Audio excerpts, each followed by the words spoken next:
These islands we call home have a rich and varied history stretching back thousands of years. But hidden under the ground and underwater are some amazing treasures just waiting to be found. Wow! So each year, all across the country, archaeologists dig, dive, and explore their way down. Oh, this is brilliant. Searching for fresh discoveries. And it is completely intact. Revealing traces of ancient cultures. This shoe is 2,803 years old. Oh, wow. And unearthing fascinating artefacts. Oh, that's a nice thing. What is it? I've never seen anything quite like it in my career. Every dig adds new pieces to the ever-growing archaeological jigsaw. That's so cool, isn't it? That is the epic story of our islands. This year, I visit digs in some extraordinary locations. The ceiling just got a bit lower. And I call on the help of a trio of expert investigators. It's quite difficult to find any other evidence of things that just leave a mark in the archaeology. This is a really powerful document because we're getting to hear the voices that we don't usually hear. Who delve deeper to answer the questions raised by the finds. Is all of this already recorded in books? There was none of this in a book anywhere. Finally, the archaeologists bring their most amazing discoveries into our tent. Astonishing. For up-close analysis. Genuinely rewriting history. Welcome to Digging for Britain.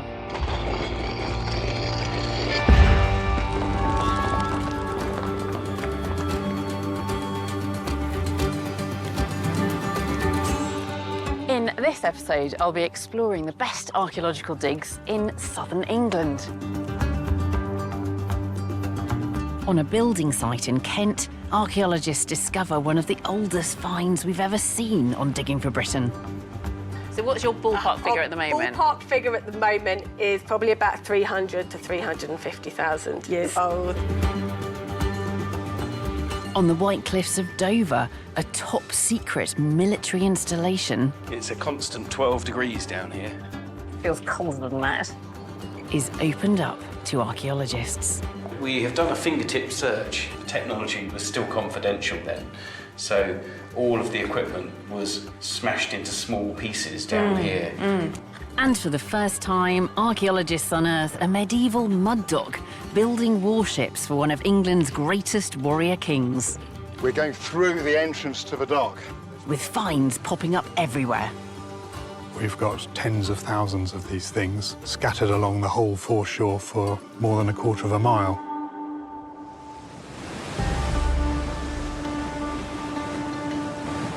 The south of England, gateway to the continent. It's been a centre of human activity for thousands of years, providing rich pickings for archaeologists.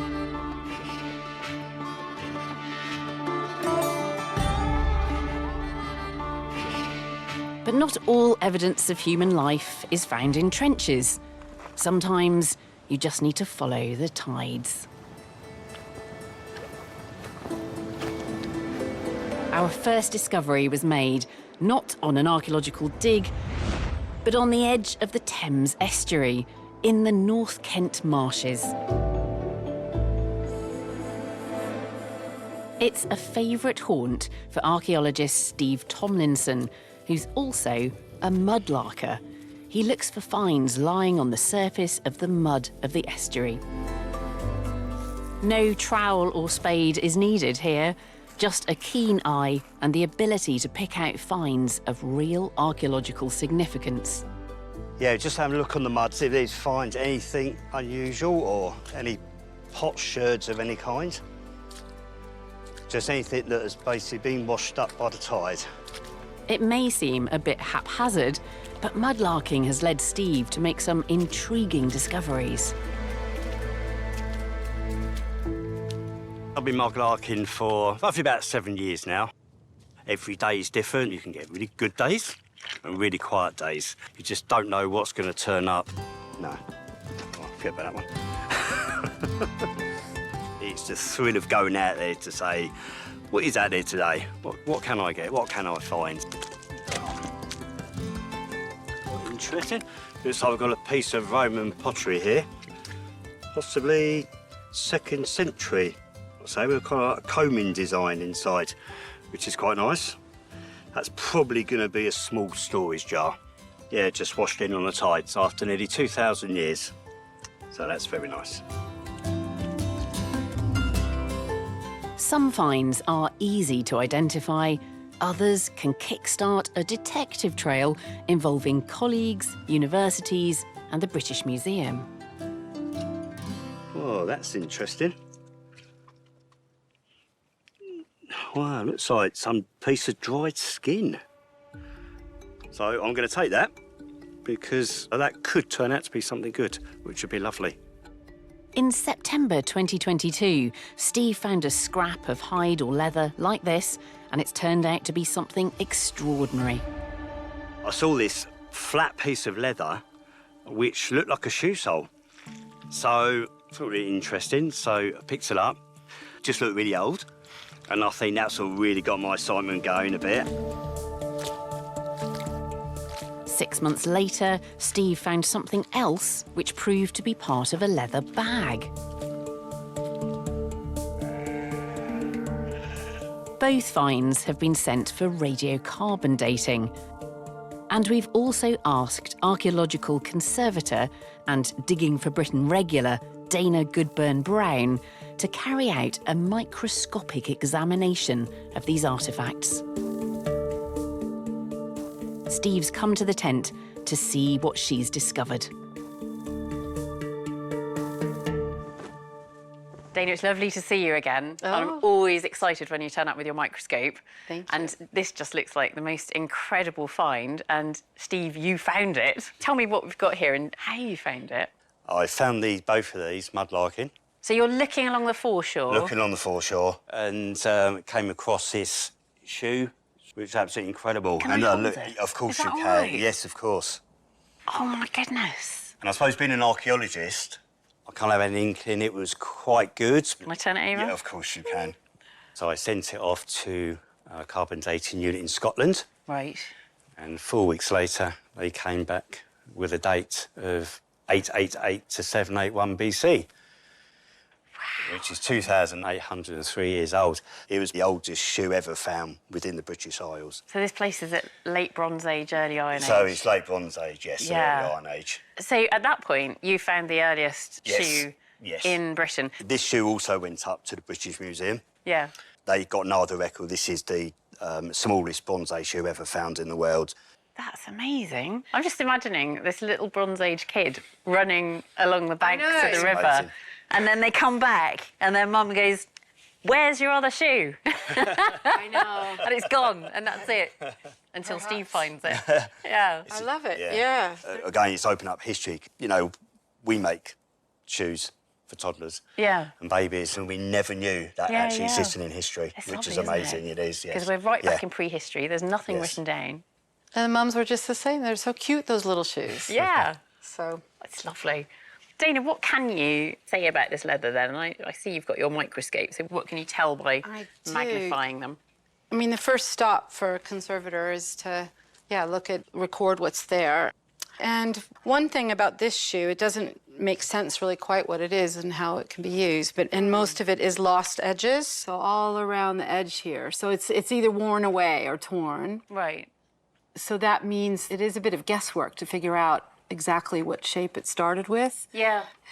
I took it to X-ray because it looked like it was in 2 layers, and then Yeah. it does seem to be like 2 layers. So it's not 2 layers of the original leather, it's actually 2 pieces of leather which have been applied together? Yeah, it seems Stuck to together? be. And then, what about this bit? Yes, well, this can hold this one too. It's still really supple, isn't it? It is. Yeah. We think it's half of a bag, and once again, a mudlarking find, 60 foot away from the late Bronze Age shoe, Yeah. and sent it off, and it came back with a date of 2578 to 2466 BC, which is the late Neolithic period. So it's even older? So it's even older. It's 1,700 years older than the Late Bronze Age shoe. So we now know we've got the oldest piece of leather found in the British Isles and the second. Found by the same person? Same by the same person, yes. That is, honestly, that is incredible. We don't get organic remains being preserved very often. And to have ended up finding these pieces of leather from the Bronze Age and the Neolithic, it's just extraordinary. Yes. And do you think this interpretation of that piece of leather as a potential bag, does that make sense looking at it? Kind of. Again, that's not my specialty, but the British Museum did think it might be part of a bag. But I'm fascinated by this residue on the top. Take a look down my screen here. Looking at the bag, found in the salty mud of the estuary, Dana is drawn to a small, waxy deposit. What is that strange bit of brownish Wow, colour? it's so interesting. And it gets even more intriguing. I can't wait to show you. This is what really excites me. Oh. These are little diatoms, which are little single-celled creatures that live in water. Yeah. I think these are freshwater diatoms. This is stuck on the surface of the oily, waxy thing. Are they likely to have come from the mud? Well, no, because it was found in the estuary in the salty area, and they're not in the leather. It's only in this deposit. Right. So I'm thinking, why is it on that? Maybe it was carrying fresh water, or while it was still fairly fresh and sticky enough, it was lost somewhere in fresh water. So somewhere along the line, that bag has picked up these freshwater organisms, and it's ended up in an estuary, so it can't have come from the estuary. Yeah. Yeah. It's just amazing. It's like archaeology at an absolutely microscopic scale. Yeah. And there are clearly more secrets to come from these pieces of leather. We know how old they are. We know they're Bronze Age and Neolithic, but there's still a lot more to find out about them. Absolutely. The scientific detective trail hasn't ended yet. There's clearly more to be revealed. But there's enough here already to work out what the shoe might have looked like. Professional leather worker Jess Connolly has been trying to reconstruct its shape.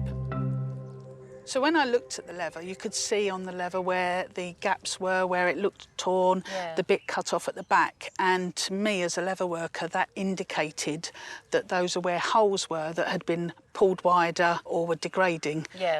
So I used a bit of poetic licence and sort of thought, well, these will be holes all around here. And so I started to form the varying sorts. So we have many different styles of the shoe and what it potentially could be. I believe they would have used veg-tanned leather, whereby they would have punched the holes in using what's called a piercer. And then what I would do is I actually pin it into place so that you're able to form the essence of the shoe. So we can see now that this is a moccasin. And then I get a cut scrap off to form the moccasin. That's really lovely. That's really great to, to get my head around actually what this shoe could have looked like. I did spend an awful lot of time looking through various books to see the styles that are around in that period to give me a clue. But we haven't got much. I mean, this is the earliest shoe from Britain. The nearest thing is in Denmark. The name that I can never pronounce, something Torvig, or with Margaret Held and her works. So you've had a look at some other prehistoric shoes from Scandinavia and come up with these different ideas. I think it's very scientific, because what you've done is, rather than plumping for one, you've thought, what are the possibilities here? Absolutely. With the evidence that we've got, how could this shoe have been formed? We've got all those, high-tech scientific techniques that we can throw at it. But also, this kind of practical experimentation is absolutely essential. It is. And it's good fun.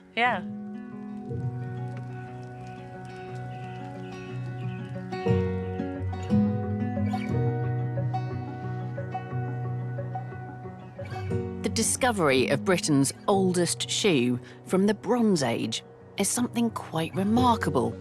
A familiar, everyday object from almost 3,000 years ago. But the prehistory of Britain stretches back much, much further. Archaeology focuses on those physical traces in the landscape left by people who were here long before we were.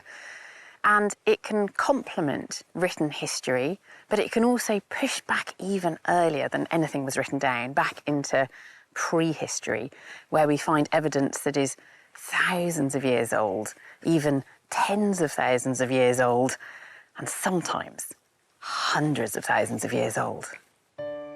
Our next dig brings us to the Medway Valley in Kent, 2 miles from the centre of Gillingham. This dig was happening before the construction of a new school, the Maritime Academy. The dig was less than 20 miles from Swanscombe, a place famous for the discovery of ancient Stone Age artefacts, but also a 400,000-year-old skull from an archaic species of human. There's always the possibility of finding more evidence of early humans in these ancient layers of silt and gravel.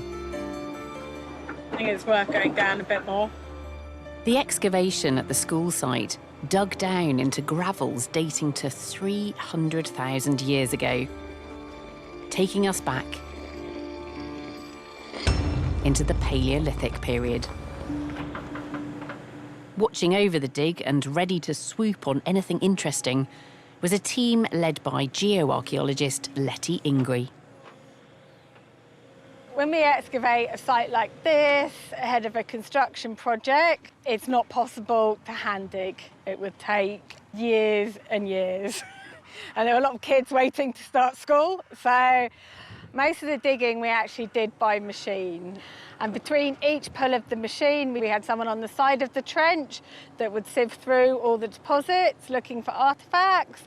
And an archaeologist would also enter the trench between each pull and have a look at the deposits there to see if there were any artefacts. Hang on a sec, I'm just going to have a look. It requires huge concentration and focus, as Stone Age artefacts are extremely rare. Letty had been working here non-stop for 2 months and had found nothing significant until one day something caught her eye, something that made all the hard work worthwhile. I saw the tip first, so the long kind of pointed tip. It's something that's unmistakable when you see it. It's so different from the other kind of pebbles and bits of gravel, so obviously human-made. It was the first glimpse of something very exciting. Ancient stone tools known as hand axes, and some were huge. I spend a lot of time digging holes, looking for things, and it's very rare to actually find them. It's a big thing. It's what keeps you going.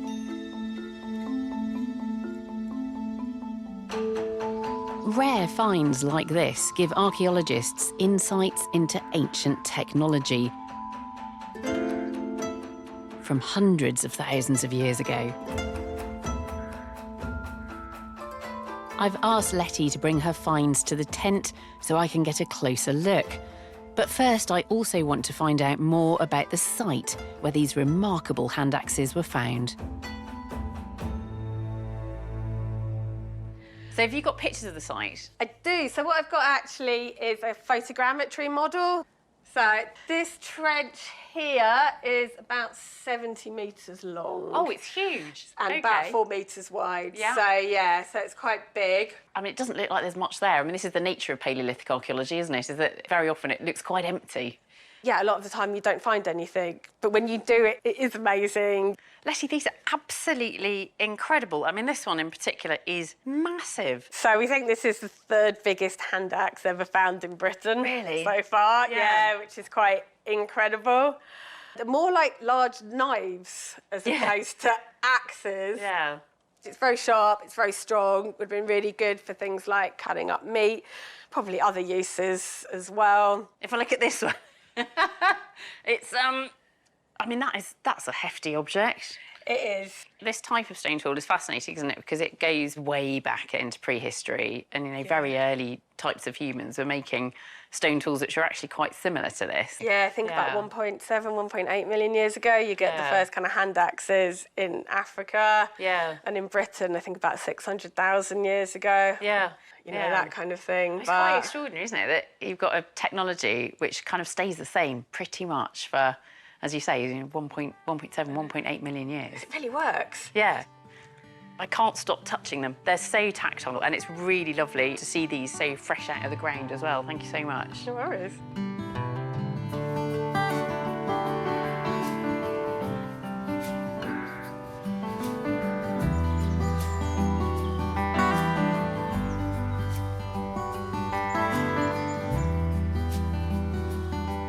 The south of England is well known for its megalithic architecture, often built using sarsen stones, huge sandstone boulders. Stonehenge in Wiltshire is a world-famous example. In neighbouring Dorset, there's an equally rich ceremonial landscape.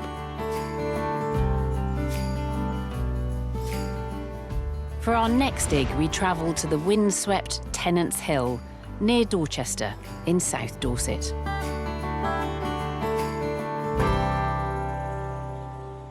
This collection of sarsen stones is called the Grey Mare and her colts. It's an odd name, but what we're looking at is a Neolithic tomb. So this is where some of Britain's earliest farmers would have buried their dead, and the surrounding landscape in Dorset is littered with ancient monuments like this.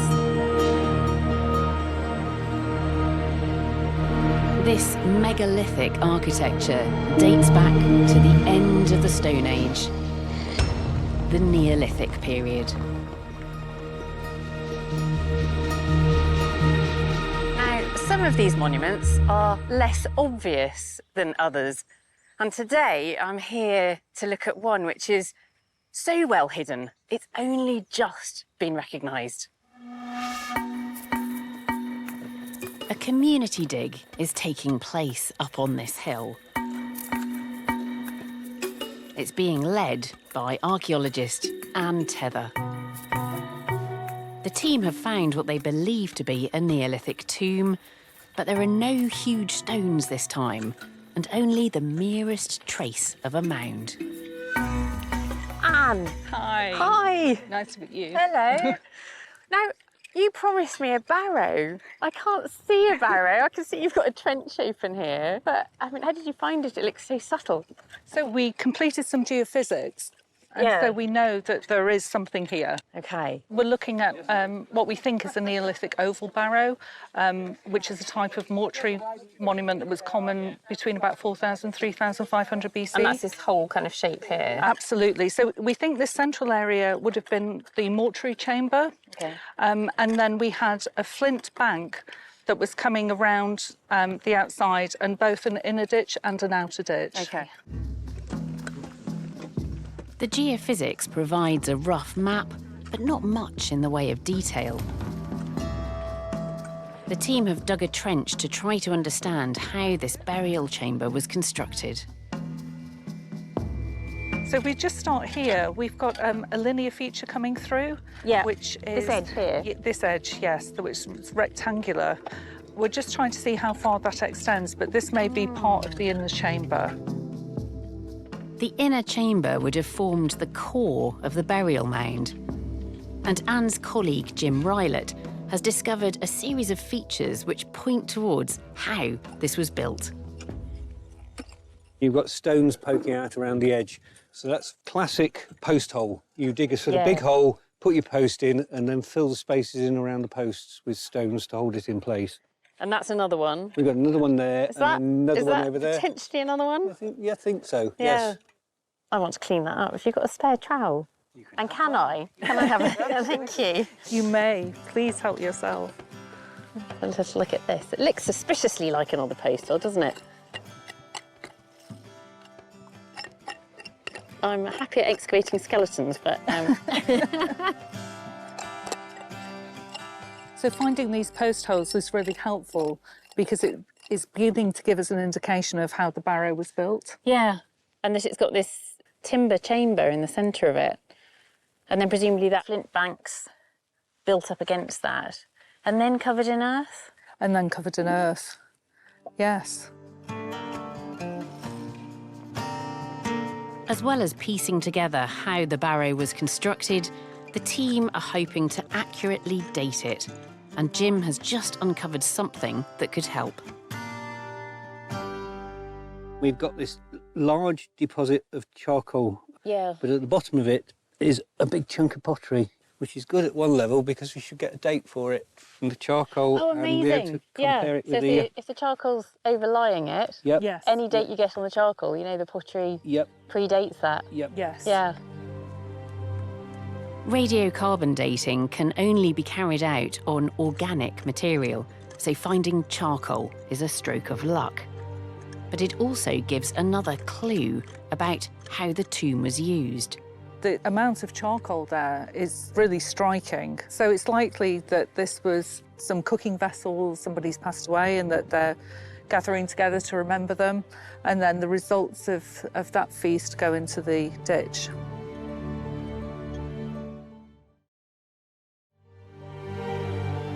As well as this hidden barrow, the team are exploring the wider Neolithic landscape on and around Tennant's Hill, including a circle of Sarsens that's just a stone's throw away from the tomb.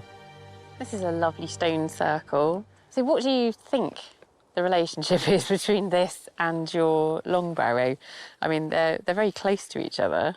They are very close to each other, and I think that's quite unusual. And these stones are just representing the last bit of sarsen in this landscape.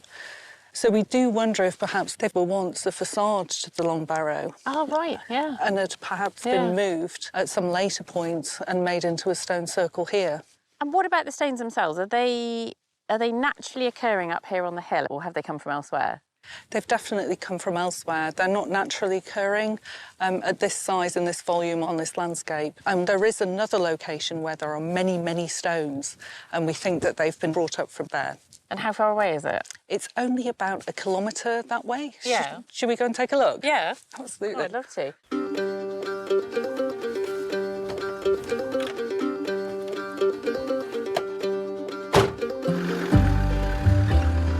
Anne thinks these sarsen stones were recycled, taken from the tomb to create this stone circle. But I want to see where they came from originally, down in the valley. And there's some extraordinary archaeology here. It's wonderful. It is like a river of sarsen stones. They have all fallen naturally in this space. They would have been on top of the hill.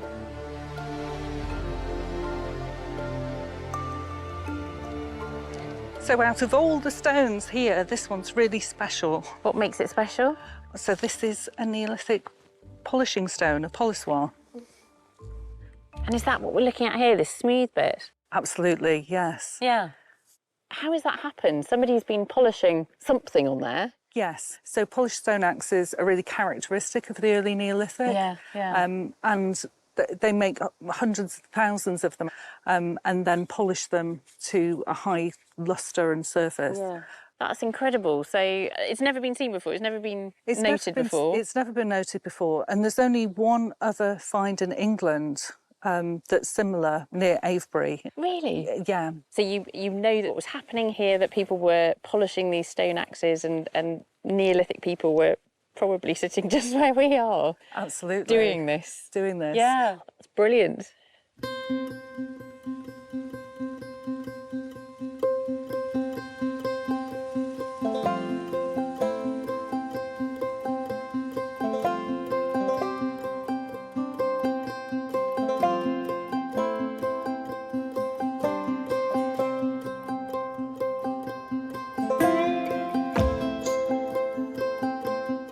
Some of the earliest traces of communities living in the south lie hidden beneath our rolling hills and fields. Others, though, are locked beneath the many layers of archaeology under our modern, thriving cities. Origin stories just waiting to be discovered.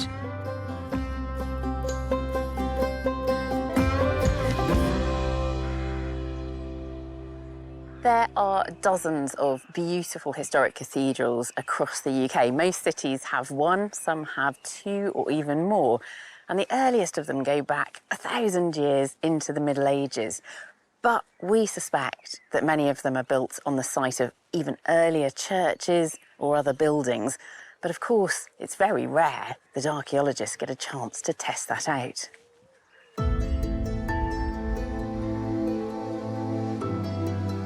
But they are getting that opportunity at our next dig, in the grounds of Exeter Cathedral in South Devon. There are plans to build a new cloister gallery here to help tell the story of the cathedral's 12th century origins. Before construction can start, archaeologists are digging down into medieval layers right next to the cathedral. And in fact, the archaeology being uncovered here goes even deeper, right back to the foundation of the city as Isca Demnoniorum in the Roman period. The dig is being led by the cathedral's resident archaeologist, John Allen. We're standing on a very important archaeological site. The centre of Exeter has buried Roman remains, the earliest of which go back to the 1st century, to the foundation of Exeter as a legionary fortress of the 1st century AD, and parts of the fortress are under our feet.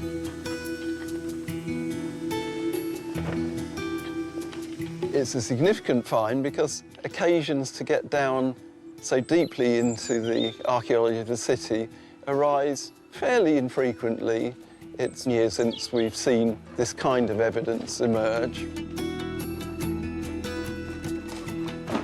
The fortress was originally the base for the 2nd Augustan Legion, who arrived as part of the invading Roman army. Project manager Simon Hughes has uncovered the very point when Roman Exeter began. What we're looking at here is the geology, which is river terrace gravels. This is prehistoric soil. We know that because overlying it is this thick band of reddish clay.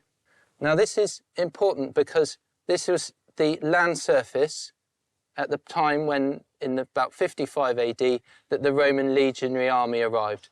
And we know that because this orange clay, this is what they laid down as a levelling and through which they would have constructed their barrack buildings. During the height of the fortress, you would have had approximately 6,000 soldiers here.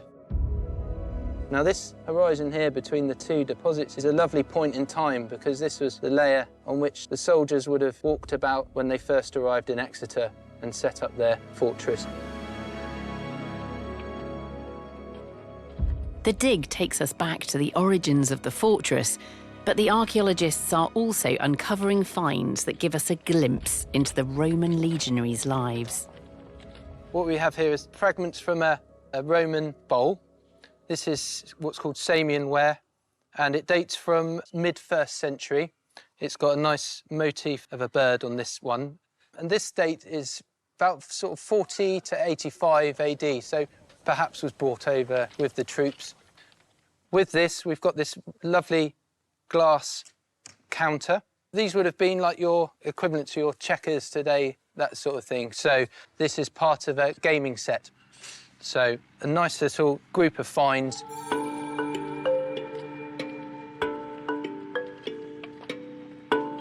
We know that the 2nd Augustan Legion was based here for around 20 years before they moved to South Wales.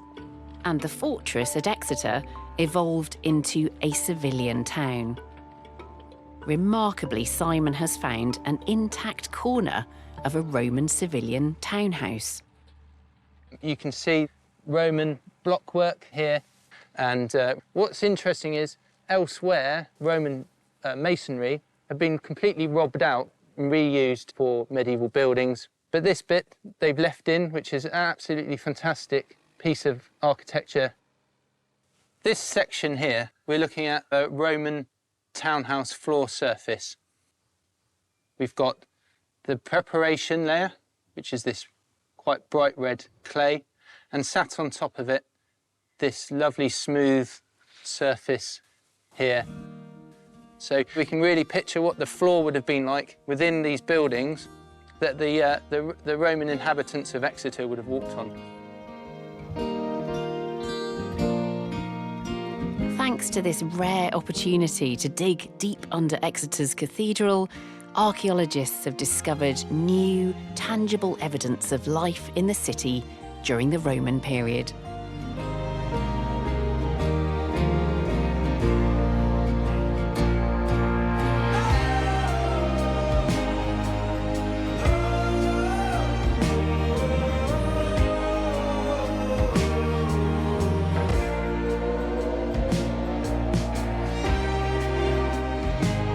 For centuries, the coastline of the south of England was where the bulk of our famous navy was based and built. By the mid-18th century, Britain had evolved into a naval superpower, but the origins of the shipbuilding industry here in the south go back a few hundred years before that.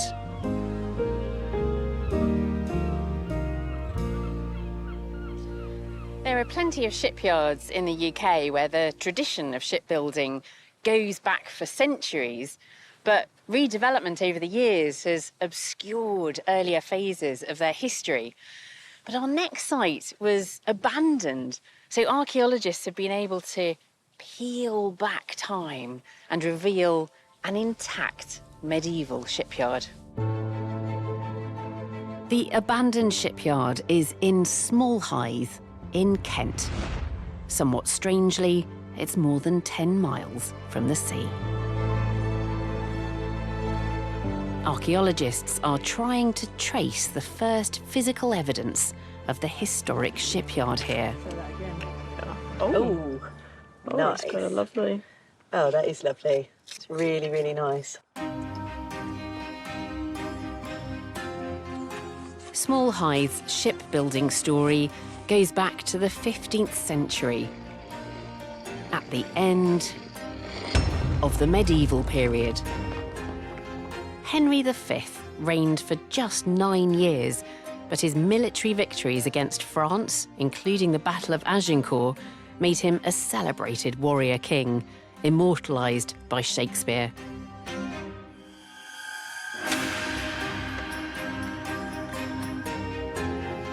There are written accounts telling us that some of Henry V's ships were built here at Smallhythe, but there's been very little physical trace of that industry until now.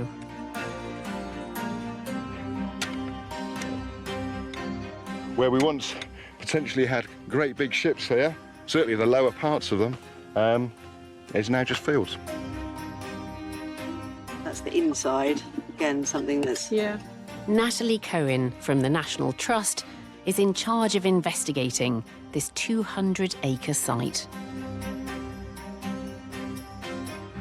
So this is our site plan. So we wanted to know more detail about how you would construct a ship in a landscape that is so different to what we see now. So where is the foreshore? Where is the deep enough water to launch your vessels into? So it's all those kind of details that we wanted to pick up as part of this project.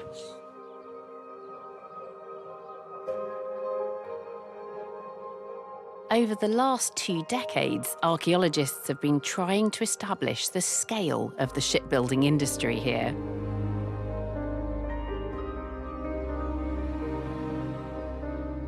They know that Smallhythe wasn't always as cut off from the coast as it looks today. In 1332, the Nell Dam was built across the River Rother, which still flows through East Sussex and Kent. The dam was built primarily as a flood defence, but it changed the course of the river, creating a link between Smallhythe and Winchelsea Beach on the coast, 10 miles away. Smallhythe suddenly became the perfect place to build seagoing vessels in large mud docks dug into the earth on the banks of the river. So I'm trying to peel back to where I think the real edge is. Maritime archaeologist Elliot Ragg is trying to track down those elusive mud docks. In the medieval period, right now, I'd be standing on the riverbank, running probably almost along the line of those people in red all the way along there and running over across to the east as well. This would have been a tidal environment, so if it was low tide, I might be dry. If it was high tide, I'd be wet. And we're now walking up onto the riverbank, and now we are into the shipbuilding dock proper here, behind the riverbank. The excavation has revealed how the mud docks at Smallhythe were dug adjacent to the riverbank, below water level. Ships were built inside the dock, and when they were ready, the bank was removed, the dock flooded, and the ships could sail out into the river and all the way to the sea. This is dug as a hole. It's not built, it's dug. And we've got a dark horizon here, lots of charcoal, and this seems to be a horizon before the dock was dug. And you can see here in the section, running up here, a series of upcast deposits. And this is the stuff they're digging out the dock, they're chucking it up on the side, just up here. So we've had a couple of good bits of pottery just out of here between this, which is before the dock was dug, and this, which is the spoil coming out of the dock excavation. So if we can date this by pottery, then that will tell us when they start digging the dock. The pottery is crucial evidence for the archaeologists trying to understand the medieval origins of shipbuilding here at Smallhythe. But the size of the dock is also striking. It's quite extraordinary, really, because it's not ship-shaped at all. The dock is 24 metres long and 22 metres wide, so what it looks like is that this dock has been dug for the construction of one ship. History tells us that royal warships were built at Smallhythe, and it seems the archaeologists have now located the shipyard. And they're also finding plenty of iron nails and roves or rivets, which would have been used to hold the ship's timbers together. What is it? That's a rove. They've found thousands of them all over the site.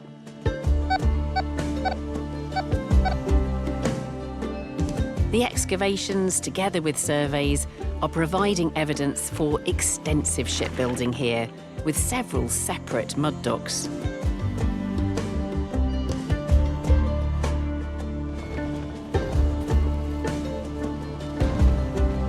Even though there's a gale blowing outside the tent, I can't wait to get a closer look at what Elliot and Natalie have found and what it tells us about the abandoned shipyard that once built vessels for one of England's most famous warrior kings.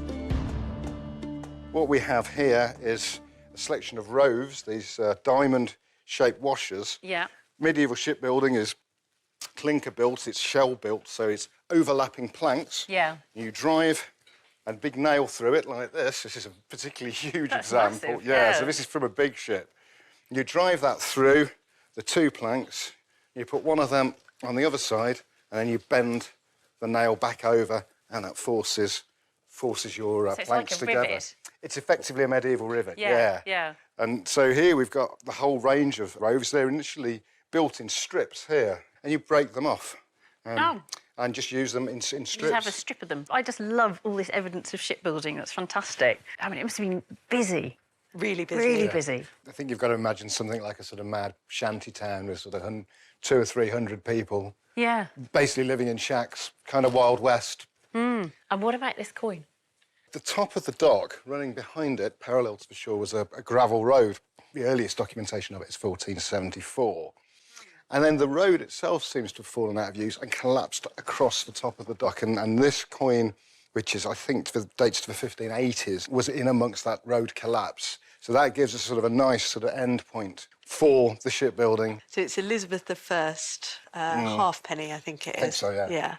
I can see a cross on that side. There's a little crescent on it, which apparently helps to date the penny within Elizabeth's period, which is nice as well because we have a 1594 map of the area, which shows the east-west road. So it's quite a nice marrying up of documentary references, cartographic references, and a little bit of archaeology as well. Yeah, very satisfying. A bit of absolute dating. Very nice. Yeah. How many other mud docks have been archaeologically excavated in this way? None. So this to my knowledge. So this is a unique I think site. so, yeah. Whereas if other places we know they're building medieval ships, London, Portsmouth, Southampton, whatever, they keep building ships there. Ships get bigger, the docks get bigger. All the early evidence just gets wiped out. It's another one of these stories where, you know, the demise of something ends up being an opportunity for the archaeologist. Yeah, absolutely. Yeah. I mean, this is the biggest collection of roves by far anywhere. Yeah. Certainly in the UK, Yeah. Yeah. Oh, there you go. The first archaeological evidence of a mud dock.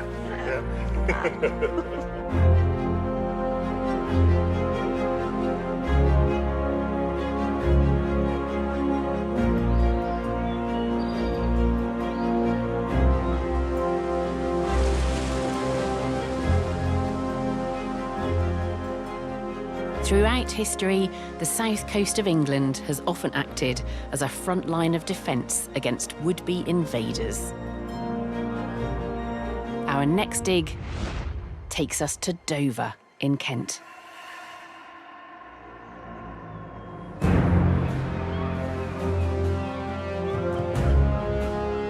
The majestic white cliffs form a stunning backdrop to the Dover Strait, the narrowest part of the English Channel. And this place played an active role in Britain's defences during World War II.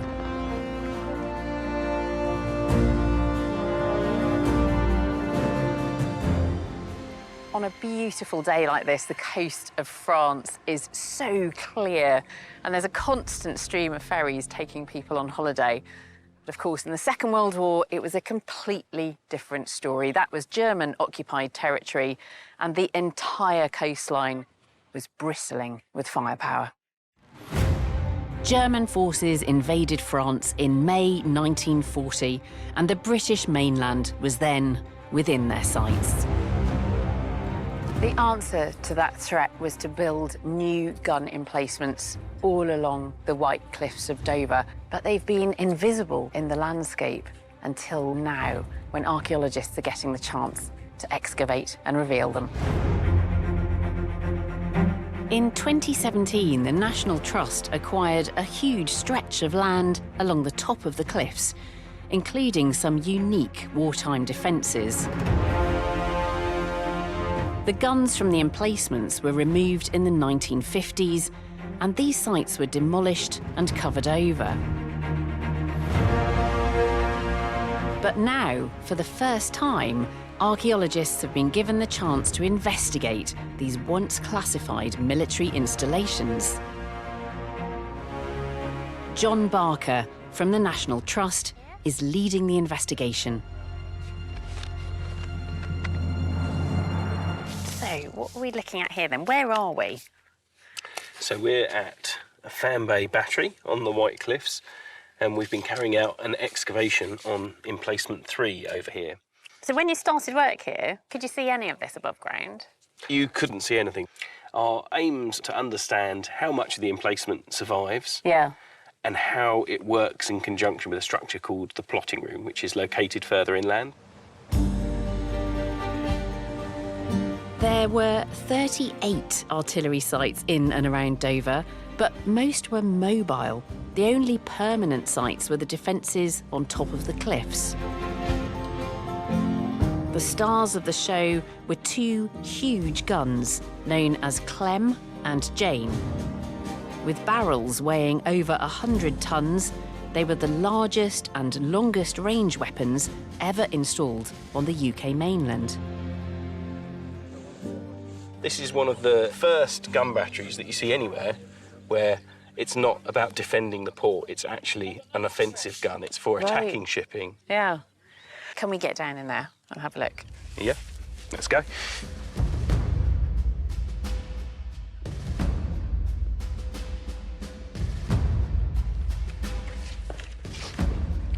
Oh, yes, I can see paint on the wall here. There are numbers, which must be degrees. That's right, compass bearings. This is all very flaky and delicate, isn't it? So it's been a bit of a race against time, actually, to record it properly before we lose some of it. Gosh, it's been preserved all those years, but now because it's been uncovered, it's vulnerable, isn't it? Precisely how the guns were operated from an underground bunker was top secret, and the records are patchy, but the archaeologists are hoping to find clues to fill in the gaps. Can I open this door? Go for it. Although the emplacements were said to have been completely demolished, it turns out there's plenty to see below ground, even including these tunnels and the magazine where the ammunition for the guns was stored. Oh, how deep does this go? So this is a 40-metre long tunnel with a spark-proof floor that leads to the magazines. Oh, the temperature really drops, doesn't it, as you're walking here? It's a constant 12 degrees down here. Feels colder than that. 40 metres long, and presumably that is just to keep it away from the gun. To protect from blast, that's right. Yeah. So this is the shell store, where the shells have actually been kept safe, dry and protected. Well, you say dry, but it looks very damp in here. I mean, the ceiling is covered with drips. It is now. Before the site was demolished and covered over, there would have been numerous ventilation shafts going up to the surface. And that's these here, is there? That's right. Now home to a spider. There's lots of spiders down here. The emplacement, its tunnels and magazines have lain here untouched for almost 80 years. But now we can begin to understand what it was like for the gun crew working here. What are all these rectangular pieces of iron?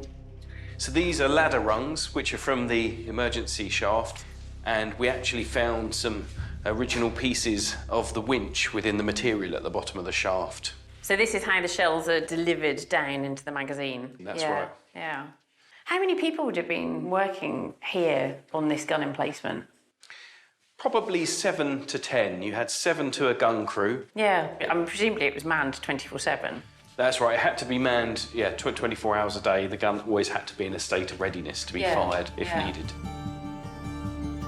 The gun crew was in charge of maintenance and loading shells when needed, but they weren't in control of aiming at targets. That was all done remotely from the plotting room in a bunker half a mile inland. Which is down here, I presume. OK. It is, so we've got to go down this ladder. All right, off to you. Shall I go first? Yeah. The plotting room is part of a wider network of underground chambers and bomb-proof tunnels, all dug into the chalk cliffs. This is brilliant. So this is it, this is the nerve centre. Unauthorised persons are forbidden to interfere with equipment. So there was something right there. And this is where the Admiralty fire control table was actually located. So that was where they're actually controlling the guns from? That's right. So it was unique, originally designed to work on battleships. Yeah. But this one had been retrofitted to work on land. Everything is hardwired to here. Yeah, and you've got a whole host of different services that are coming into this plotting room as well. You've got range finding location, battery observation posts, spotter planes, and most importantly, radar. And so that's all coming here to be considered before that information is sent out to the guns. Yeah. Well, this is incredible, isn't it? The technology here remained classified for many years after the war. With so few records, every archaeological find is precious. We have done a fingertip search. These are some of the artefacts that we've discovered in the early 1950s when the site was decommissioned. Actually, the technology was still confidential then, so all of the equipment was smashed into small pieces down here. It certainly looks as though it has been smashed up, doesn't it?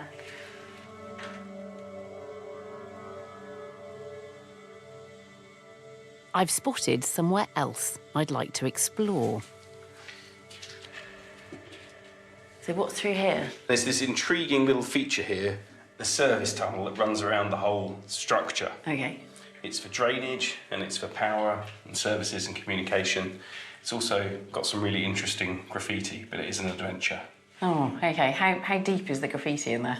It's quite a long way. OK. All right, I'm game. Thank you. The service tunnel is far too narrow for the camera crew, so I've had to film by myself. The ceiling just got a bit lower. But the tunnel hides a very special connection to the people who worked here during the war. What have we got along here? Oh, wow. OK. So it says Heroes of Fan Hole, W. Dodd or Dodds. Yeah. And Petted. Oh, yeah. Do you think that does go back to the war? Almost certainly. The reference to Fan Hole is interesting because it was only called Fan Hole up until about 1942. After that, it became known as Fan Bay Battery, so it's an early bit. Look at that, the Heroes of Fan Hole. It's quite a long way back. It is. It's not often on Digging for Britain that I get to be the one making the discoveries. But on the way back, I spot something that the archaeologists have missed. Oh my goodness, I think I've got Henry Ford, 1941 here. Oh, OK, I haven't seen that one before. Is that when it was built? So the plotting room was finished in the April of 41. So that could have been somebody that was actually building it. That's incredible. Right, time to go out. Among the paraphernalia of war, shrouded in secrecy, it's an astonishing link to an individual. I found a new bit of graffiti down there, going all the way back to 1941. And we're not out yet. No, we've still got a bit still underground. There's so much more here than the archaeologists had hoped for. Most of the underground architecture of these defences has survived.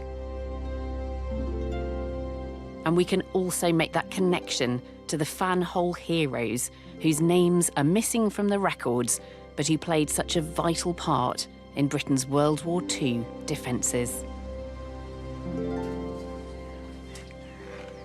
Back out into the 21st century.